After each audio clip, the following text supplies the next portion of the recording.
அப்பாவுக்கு 2 பையன் தான். இந்த 2 பையன்ல சின்ன பையன் கொஞ்சம் சேட்டை ஜாஸ்தியா இருந்திருக்குது. இந்த அப்பா பாத்தீங்கன்னா எப்படிப்பட்டவர்னா கோடியோ கோடீஸ்வரர். அவர்கிட்ட போயிட்டு இது வேணும் அப்படின்னு கேட்டு இன்னைக்கு என்கிட்ட காசு இல்லடா அப்படின்னு சொல்ற மாதிரியான அப்பால என்ன நீ கேட்டாலும் அன்னைக்கே வாங்கி கொடுக்க தக்கதான அவ்வளவு பயங்கரமான ஒரு செல்வந்த அப்பாவாக இருந்தாராம். இந்த 2வது பையன் வளர்ந்து அப்படியே வந்துட்டே இருக்கும்போது ஃப்ரெண்ட்ஸோட எல்லாம் இருக்கிறாப்புல, ஜாலியா இருக்கிறாப்புல, அப்படியே டீனேஜ் பருவத்துக்கு போகுது. ஃப்ரெண்ட்ஸோட வெளியெல்லாம் அவருக்கு எக்ஸ்போஷர் கிடைக்குது, உலகத்தை பாக்குறாரா. ஃப்ரெண்ட்ஸ் எல்லாம் சொல்றானே இது என்னடா இதோட பயங்கரமான கொண்டாட்டம் எல்லாம் உலகத்துல காத்துட்டு இருக்குதுடா. ஃப்ரெண்ட்ஸ் எல்லாம் சொல்றாங்க நாங்க மட்டும் ஒன்ன மாதிரியான ஒரு வீட்டுல பிறந்திருந்தோம்னு வச்சுக்கோவேன் வேற லெவல்ல இருப்போம்டா. நீ என்னடா ஒண்ணுமே பண்ண மாட்டற, உங்க அப்பா கிட்ட இருக்கிற சொத்து மாத்திரம் எங்க அப்பா கிட்ட இருந்துச்சுன்னு வச்சுக்கோவேன், நான் வாழ்ற வாழ்க்கையே வேறடா அப்படின்னு சொல்லி அவனை உசுப்பேத்தி என்ன சொல்றாங்கன்னா, ஏய் உங்க வீட்டுல 2 பசங்க இருக்குது, நீ ஒருத்தவன் உன் அண்ணன் ஒருத்தவன், 2 பேருக்கும் சொத்து என்ன பண்ணுவாரு பிரிச்சு கொடுக்க போறாருல, அதை நீ இன்னைக்கே போயிட்டு இப்பவே கேட்டு அடம் முடிச்சு வாங்கிட்டு வந்துட்டேன்னு வச்சுக்கோவே ஒவ்வொரு நாளும்டா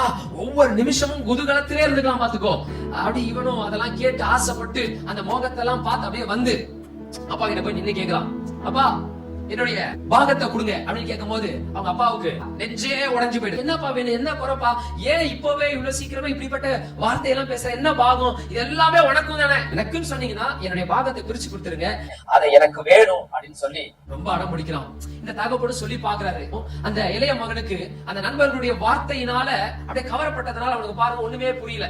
அவன் அடம் பிடிச்சதுனால அப்பா அவனுடைய போஷன் அதெல்லாம் கொடுத்துட்டாரு. இந்த கிறிஸ்துவத்துல இருக்கிற மத கூட்டம் இதுக்கு என்ன பேர் வச்சிருக்காங்க அப்படின்னு பாத்தீங்கன்னா கெட்ட குமாரன் வச்சிருக்காங்க. இந்த கதைக்கு ஏன் கெட்ட குமாரன் பேர் வச்சிட்டானா, இந்த கதையை ஃபுல்லாவே இவங்க படிச்சு முடிக்கல.